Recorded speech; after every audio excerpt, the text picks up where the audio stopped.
Hey, welcome back everyone to the Progressive Brothers podcast. This is episode 49. I'm here with my co-host, Renaissance Man. Hey, welcome back everyone. Please like the video, subscribe to the channel. Peace to everyone in the chat. Also, make sure you follow us on Twitter at brothers_podcast. So, the attack on progressives. It seems there may be a civil war brewing inside the Democratic Party between the establishment versus the new school progressives who have won elections in the last few years.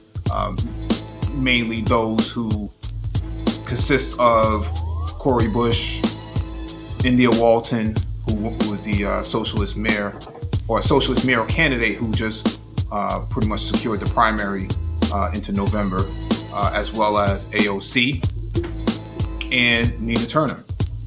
So let's start with Cori Bush.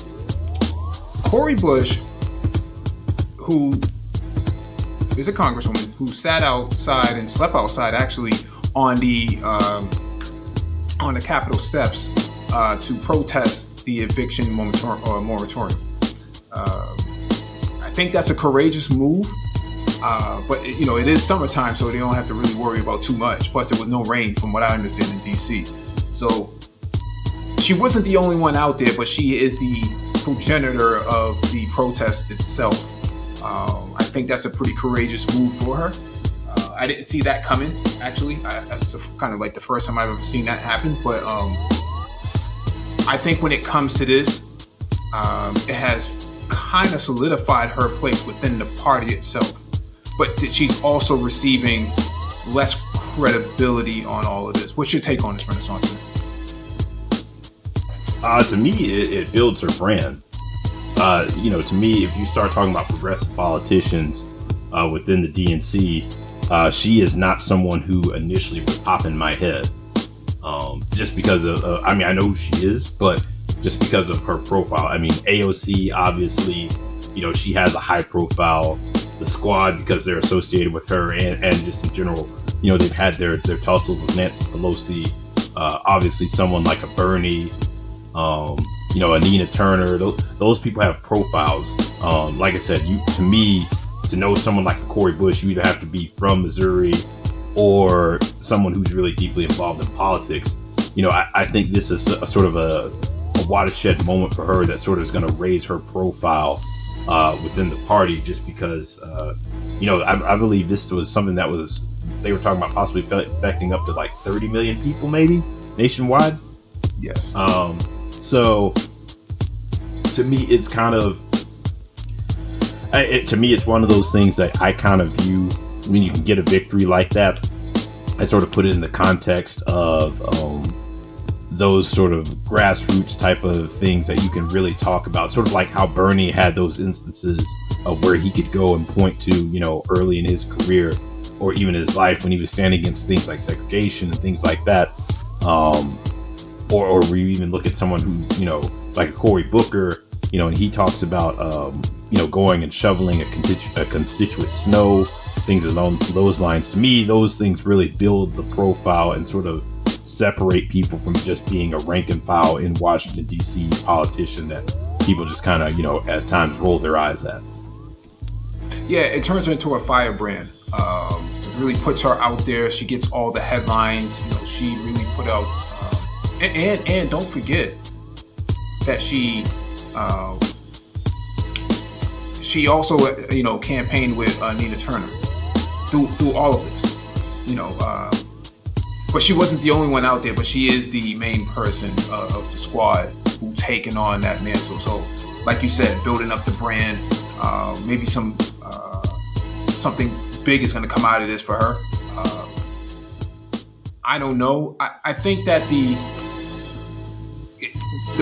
they punted the ball around, basically, right? So on one hand, they say the CDC, it's up to the CDC, then it becomes the Supreme Court, and then it becomes, Congress. Well, they're all pointing fingers at each other while at the same time, Biden is saying, well, it's out of my hands. I don't have any control over this.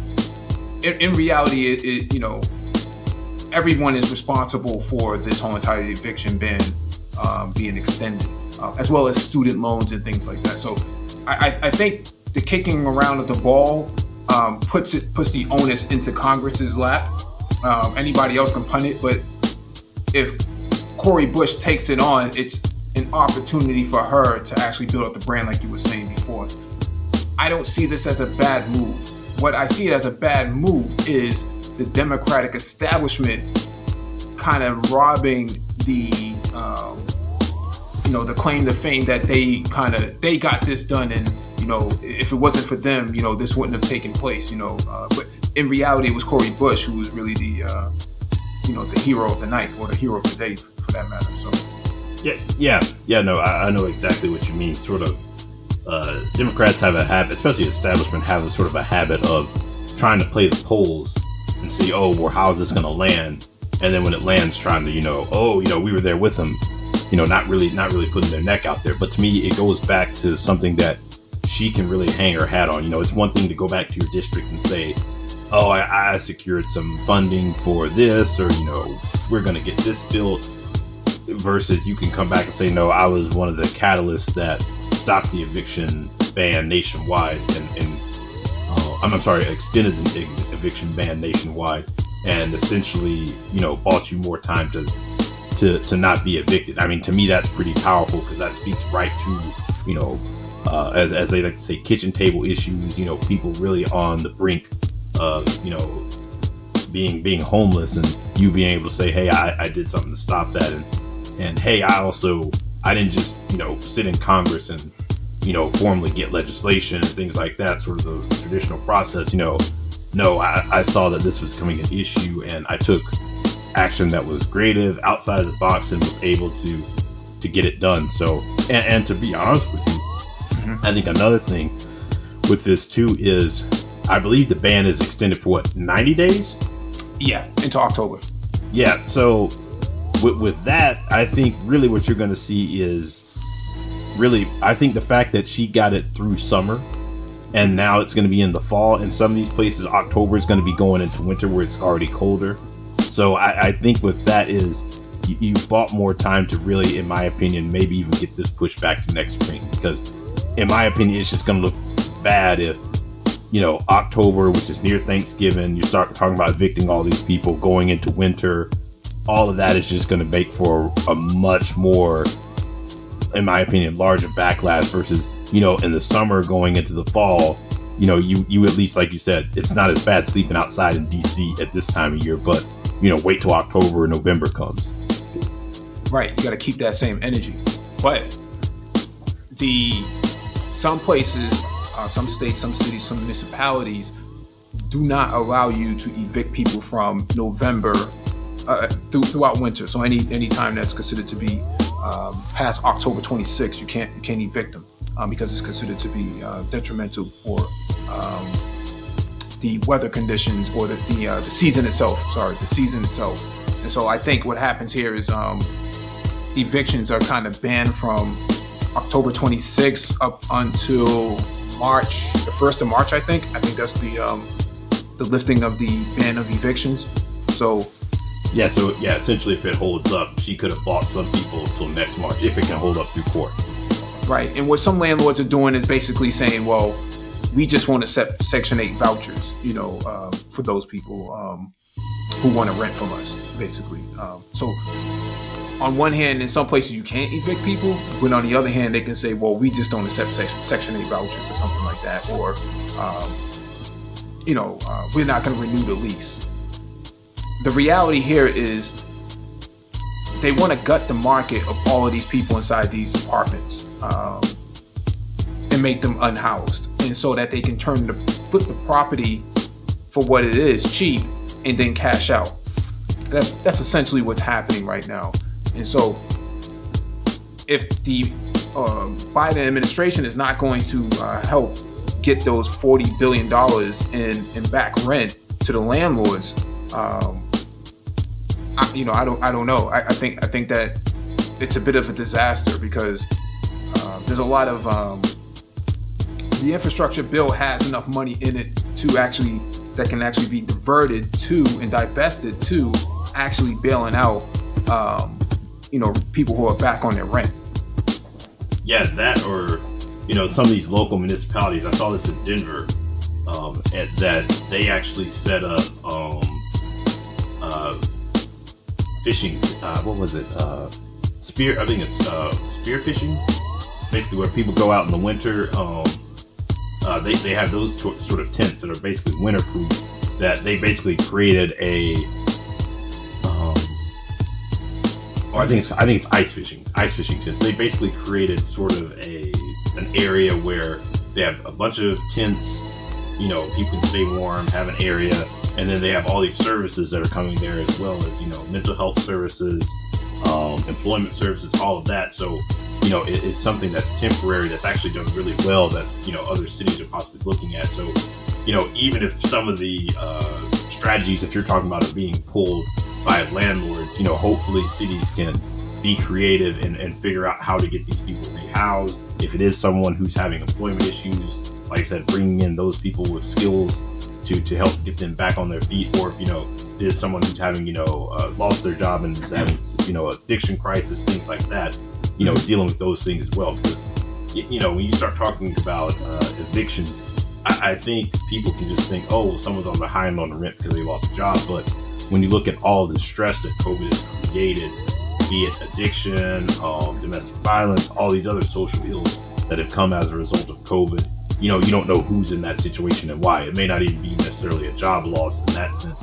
It could be, like I said, domestic abuse situation. One partner left who was helping pay on the rent, and this person can't afford the place anymore and really can't afford somewhere else. So there's all sorts of nuances that could be going into this that I think people may not realize.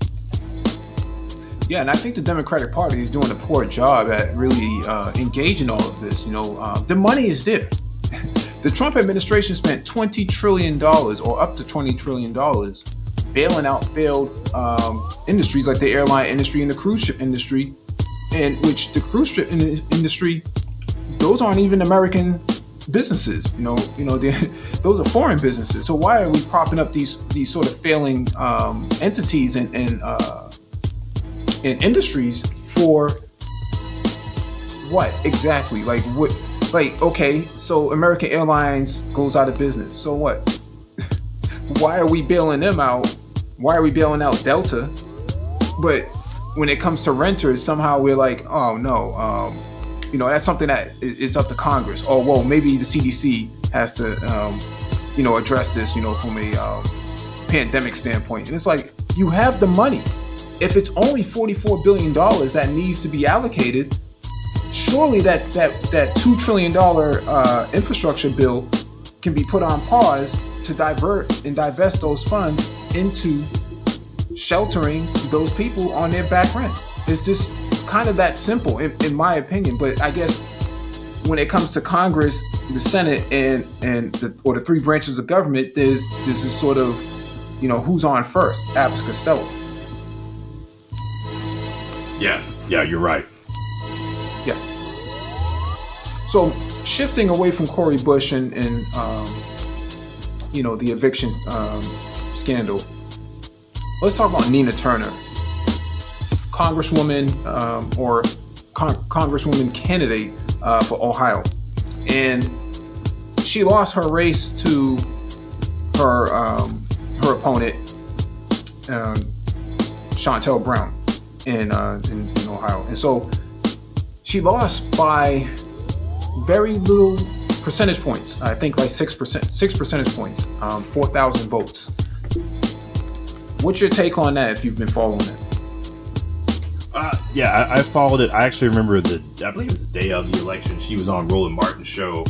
I think she anticipated that there was some concern about voter turnout, concerns about, rising spike with Delta variant that may have kept people out as well too. As well as I believe she talked about the fact that she had been targeted for whatever reason. I didn't look too much into it, but I just figured it was her politics by the CDC. They've really been butting heads. I think ultimately it kind of opens up an old wound that's kind of been brewing in the Democratic Party, and you really see it amongst politics. Well, I think this just put a black spin on it, because you've always seen the Democratic establishment versus the progressive wing of the party and the fights that they have. Think Nancy Pelosi and the squad, or Bernie and Hillary. But now what you're seeing is sort of, and you saw it before. You saw that schism in 2016. Really, you remember when Hillary was running and John Lewis came out and endorsed her over Bernie, and said, some to the extent of, I saw Hillary Clinton during the civil rights movement. I didn't see Bernie Sanders, which, was fundamentally false because Hillary Clinton was a Goldwater girl. That was sort of an instance of, the black establishment really pushing back in that instance against, the progressive wing and sort of the black progressives, the people who were with Bernie, his campaign manager, as well as Nina Turner, people like that. And then I think the next instance you really saw was, 2020 with the presidential primary with James Clyburn and his endorsement of Joe Biden, and that really creating a rift with, younger black people, progressives, all of that. So I think this is once again exposing that rift of the sort of the black progressive versus the black establishment, and basically the black establishment doing the bidding of the Democratic establishment of, hey, essentially, one of the people in your camp has gotten out of line and is creating too much of a problem. So you kind of have to go deal with this. Yeah, that's a good point, because the black Democratic establishment, CBC included in this, are basically boomers, and your black progressives are all Gen X and millennials. And so there is a age contingency to be considered in all of this, because the progressives are actually pushing back against the establishment, and the establishment is trying to keep status quo. But there's a finite time for them to remain in office too, right? We saw that with John Lewis, and a couple of others have been passing away the last few years. And so whatever they're trying to hold on to, it's not much. It's not much. And so, yeah. Well, I was going to say, the only thing I would say on that is, I was watching a video from Irme Ose Frimpong, and he pointed out, and I think this sort of brings it in perfectly, is that he said essentially that black institutions are very regressive. So even if you do see sort of the dying off of the old guard, you'll see these institutions or the institutions that they represent repopulated with new figures that sort of try to basically reinforce the status quo, and not have people in there who are trying to really upend it. And I think this is where you sort of see, when you hear even in this space, people sort of going on a whole black capitalist, or hey, even a conservative type of bend. It goes down to, hey, if you have these institutions that are funded by money that is outside of the community, all you're going to get is what we have now, is essentially a black version of the establishment's institutions that is going to be beholden to the establishment and function that way. Because that's what, for better or for worse, that's what a lot of these institutions are. And sometimes it's no fault of their own. They just don't have funding within and money within the community to support them. So, hey, when you become reliant on corporate donors, someone like Nina Turner becomes problematic because of some of her stances.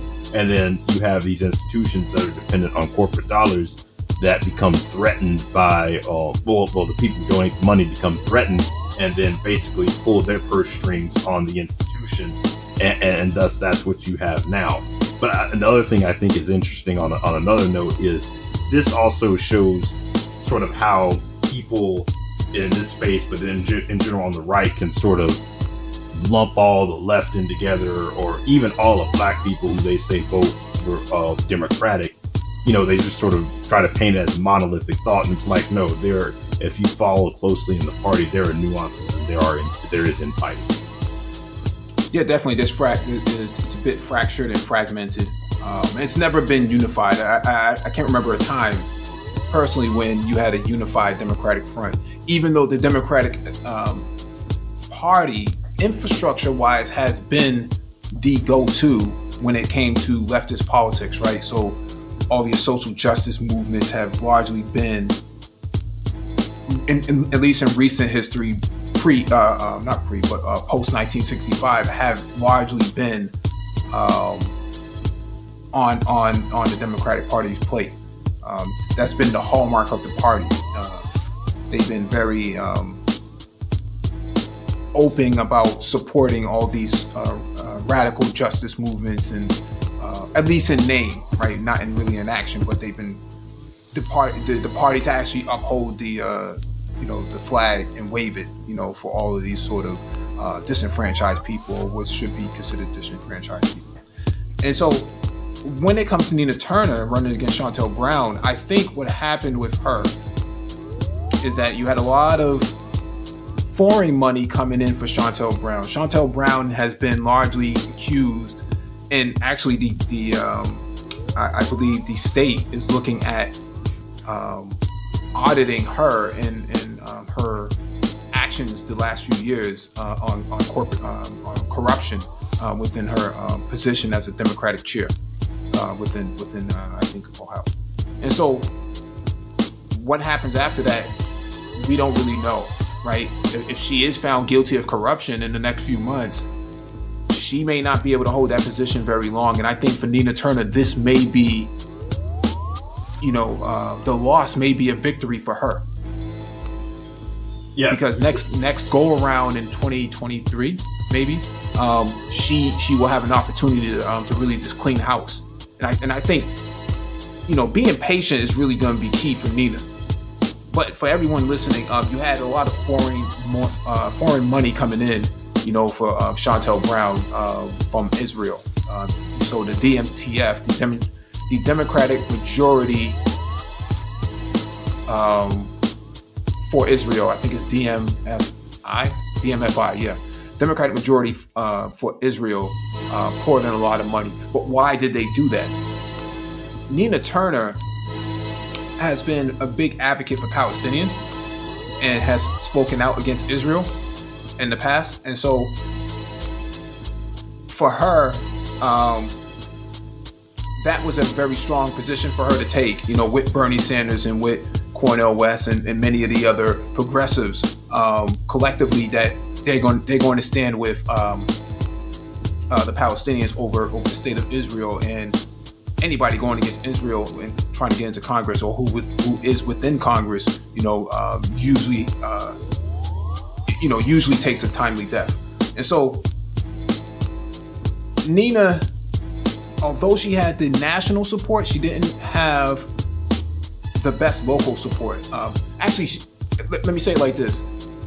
She took, out of the 9 wards in Cleveland and Akron, she took 5 of them. In the last 4, she lost by 2 percentage points. And so I think what happened is a lot of her backers did not or could not come out and vote for her. That's one. Number 2, voter restriction coming from the conservatives after November may have played a key role in a lot of this, because even Robert Kraft, who typically is a conservative and supports conservative candidates, came in and poured some money into Shontel Brown's coffers as well. And so we're seeing the establishment Democrats and the right wing get behind Shontel Brown against Nina in all of this. And so it's important for people to really understand that context, that Nina was going up against a machine. She was not the machine, she was going against the machine. And so Nina's constituents, at least 4,000 of them, could not get to the ballot or did not go to the ballot willingly. So we have to kind of figure out what happened there. I know there's some numbers that have been posted the last couple of days in regards to that, but in my observation, conservatives in Ohio made sure that black voters on the left could not actually get out and support their actual candidates of choice because of these voter restrictions. I think that should be looked into. I'm surprised that Black Voters Matter didn't travel up there and really secure that ground game to make sure that Nina Turner gets in. Because if Nina can't get in, and if Nina can't get in, then what happens here is that means that the establishment no longer needs the progressives. That means that AOC, Cori Bush, for all of their doings, even Ilhan Omar, who is a Somalian American, who came here as a refugee. The establishment bombed Somalia only a week or so ago. Biden basically called for an airstrike in Somalia. And so we're seeing all of these sort of attacks come in. But the squad was very prominent in supporting Nina on the ground. Very strong support from the squad, but not from the establishment, even the CBC. She says some very aggressive things about James Clyburn. It is what it is. That's how they see it. She has her opinion. I think she's entitled to her opinion. But, if she can't get in, then I'm saying I think, the progressives are going to take a blow coming into 2022. Well, two things really. One thing that came to mind, I don't know if you know this, when I first heard she lost, I almost wondered what her district looked like. Was it not the story of sort of gentrification we're seeing around the country, where, places like Atlanta, the mayor who won, Keisha Lance Bottoms, she only won by like 400 votes versus a more conservative type of candidate. So I was wondering if some of that may have played in with some of just people. Her district is, like I said, Cleveland and Akron. If you're seeing more, less progressive people moving back into the cityscape, that's one thing I wonder played a part. But two, the things I've been hearing around progressives taking a hit, part of me wonders if that's just people who are part of the establishment trying to spin it this way. Because I sort of look at it as, hey, yeah, this is a primary and she lost the primary, but in a general election, Democrats win when they turn out the base.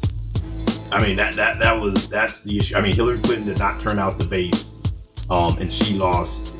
So to me, I almost wonder if people try to paint this as, a referendum on progressivism. I almost wonder if they're kind of concerned and trying to use this because they had the whole argument that, hey, Dems lost seats in 2020 in the House because of defund the police. So I almost wonder if this is actually could be something that could be a sign that's trouble for the Democratic Party in general come 2022 and 2024, because Biden's numbers have slipped, and from what I've looked at, it's actually slipped amongst progressives.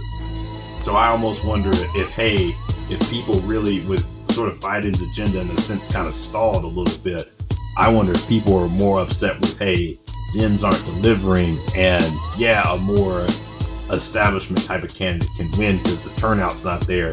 And if that trend holds in a general election, it may not be a problem in this district, but it may be a problem across the country. So I think people have to be very cautious on trying to paint the narrative that this is a progressive problem and it may not be, a Democratic Party problem. Yeah, it's definitely a party issue, right? But I think when it comes to Nina Turner, she was a huge firebrand within the party. I mean, she's been in office before, back in 2013, 2014. Hasn't been back since. But the key point that I'm making here is that if she can't get in because Hillary is back in Chantel Brown, Clyburn is back in Chantel Brown, and you have, the Democratic majority for Israel back in Chantel Brown, and then you have right-wing supporters back in Chantel Brown, that becomes a bit problematic in trying to expand the party. Because if Nina gets in, so you add Nina in, you have Cori Bush, you add Ayanna Pressley, her parents are actually from Ohio. They were actually social justice activists themselves in Ohio for housing, which is how she got her, role as a, as a social justice person herself, right?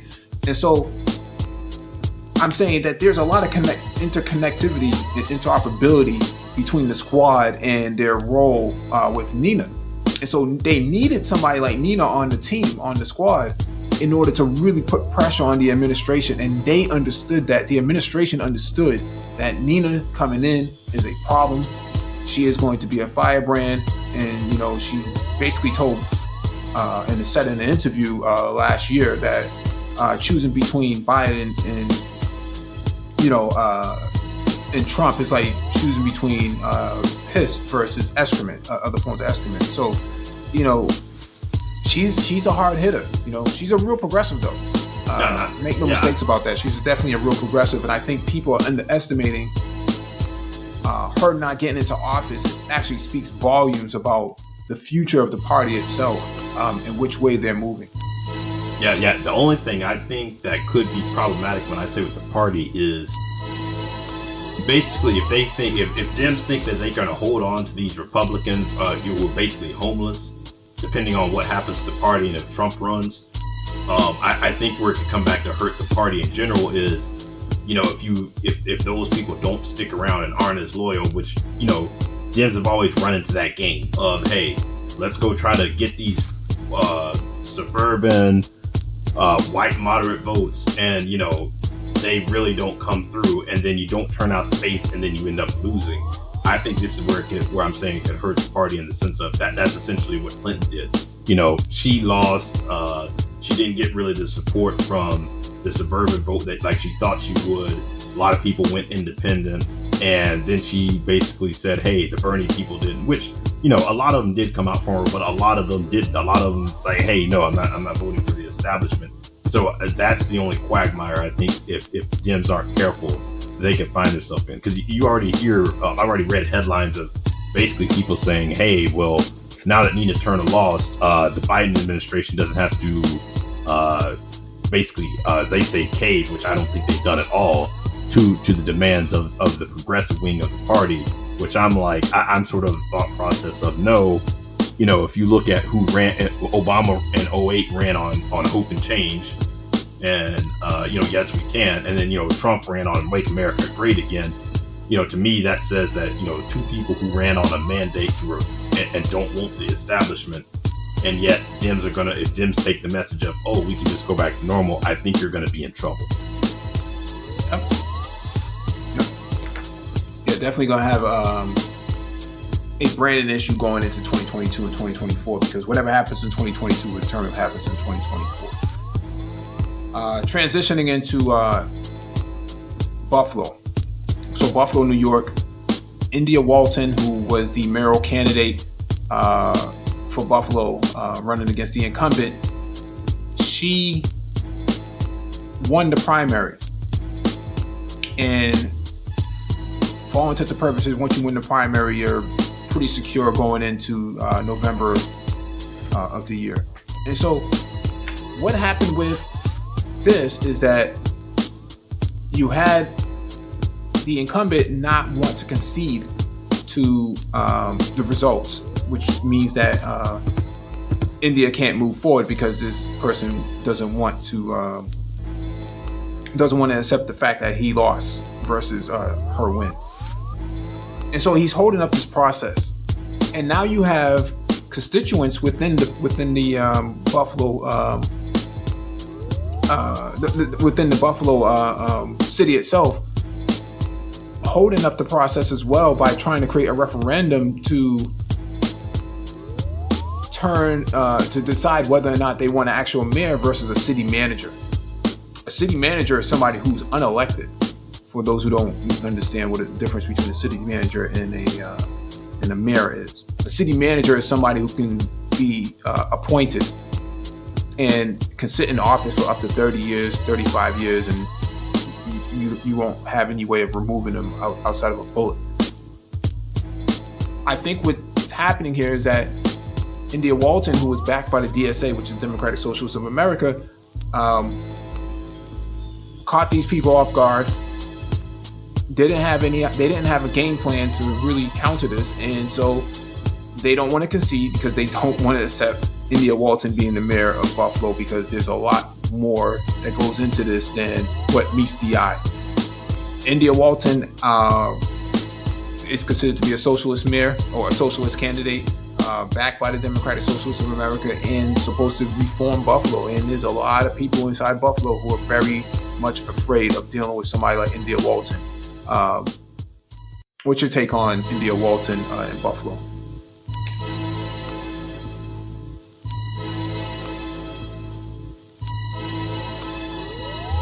Yeah, with that whole situation, it's kind of unique because it's New York, in the sense of, I guess technically outside of like the major cities, but Buffalo is a major city. It's pretty much, Republican. That's where Republicans are going to have a stronghold. But, inside, that's pretty much, like you said, a fight within the DNC over whoever wins the primary wins. So I'm sure what you're seeing is a whole lot of moneyed interest, kind of what we just got done talking about with the establishment, that really don't want to deal with, like you said, what a socialist mayor could mean. It kind of reminds me of when the whole George Floyd situation occurred, and the mayor up there, Jacob, I can't remember his last name, he was sort of dealing with the backlash from the activists, and they were really pushing for, we want to basically dismantle the police department. And he was kind of like, I can't really do that, because he was concerned about the money that was backing him. But there was sort of this, hey, I really don't want to deal with these people. I feel like that's the same thing that's going on here, and that's why you're seeing people sort of trying to basically skirt around the rules. Because to me, it reminds me as well as like sort of like Atlanta. Like, we have the airport in Atlanta, and the airport's run by the local municipality, but the state's been trying to take over power from it for years, and take it over and run it, and basically set up an airport authority to run it from the state level. And it's just really hey, we don't like the people who are running it locally, so we're going to try to take control. I think this is another form of that as well. Hey, we don't like the outcome, so let's try to skirt it and hold on to power this way. And it just exposes, like I said, the fight within the DNC, and it's only going to grow, in my opinion, because you're seeing more people who have officially deflected the Republican Party, been recruited in by the establishment of the DNC, and they're kind of getting exactly what they want right now. Is, hey, these voters that I've always wanted and trying to go after, because the party on the right is so dysfunctional right now, these people are in my camp, so let me try to throw the progressive wing out of the party, while I don't need them right now. Yeah, and the incumbent candidate, Byron Brown, basically has been in office for quite some time, and he's actually a black man. He's not a white person, so it's not like, but he's establishment. He's a part of that establishment, and that's the biggest problem with the left, is these establishment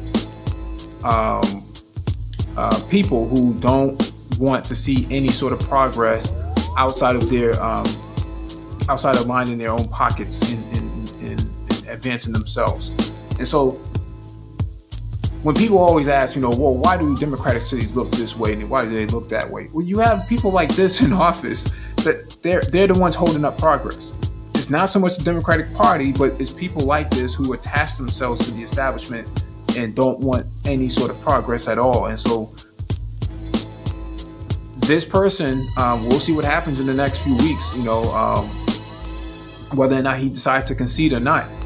It sounds like he's going to put up a fight for quite some time, up until November, and we're only in August. So September, October, November, something's going to have to, break at some point. If they don't concede to the primary results, this can be huge for the Democratic Party, because if the Democratic Party is willing to accept Byron Brown or the incumbent as a legitimate politician going forward, then there is no democracy at that point.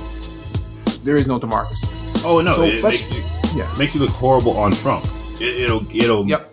And that's what this is doing right now. It is removing any sort of credibility that DNC has with Trump in this situation. Go ahead. No, I was just saying that what you were just saying, but basically, you can't point the finger at the right as being sore losers when in this context, you do have a left candidate who's a part of the establishment that is a sore loser himself, and so transitioning into final piece, which is AOC. So she was at the Capitol sleeping on the steps as well, out there during the protest for the eviction extension. And there's some rumors that have stated that maybe she might not be in office too long. And she, basically someone asked her a question on whether or not, what's her future like, and said that basically if I can't get anything done in Washington, then I don't mind being a one-term congresswoman. I'm paraphrasing it, but that's essentially the statement that she was making. So what does this mean? If AOC leaves, and she's basically the face of the squad itself, you leave Cori Bush out there, Nina Turner doesn't get in,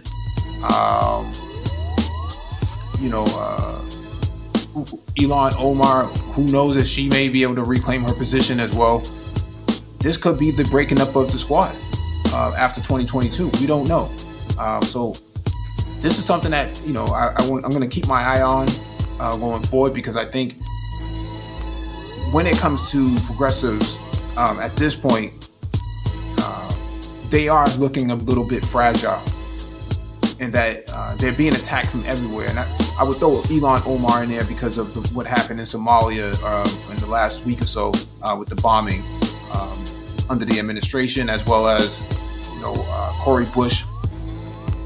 Hillary Clinton actually supported the incumbent that she ran against in 2018, and she actually lost that race. But then she came back in 2020 and she took the race from them. So there's nothing saying that Nina Turner can't come back, post 2022. That's not that far away. She has some time to really think this over. AOC, that governor seat is up for bids. I don't think she's ever going to get that. Well, she could potentially, run for mayor in 4 years of NYC, but I don't see her giving up that position. I think she's pretty strong in her position right now, but she is going to face the next round of elections in her district. The establishment is going to support the new candidate coming in. So we saw how that worked in Cleveland. So we'll see how it works in NYC for her. Yeah. I'd be shocked to see AOC. The only way I could see her losing is if she doesn't get support turning out for her, which, like I said, to me, she raises so much money. And she's creative in how she raises money. If you go back and look at how during the grid going down in Texas, she was on TikTok making videos, raising money, doing that. So to me, she has such a strong, really brand. I would just have a hard time seeing her lose. Now, granted, like you said, Nina lost as well. I would think AOC has a little bit larger national stature than Nina does. Not that it's just I just think it's a byproduct of how she won, and some of the more public tussles she's gotten into, not with just with party leadership. Nancy Pelosi's at the wall. The other thing is, I think she is the most high profile of any sort of I guess young person, millennial, that really speaks as a politician that represents the millennials. Because to me in the DNC, I don't really see anyone else, especially when you start talking about someone of color, who really is that candidate. I guess you say really comes out of the millennial generation.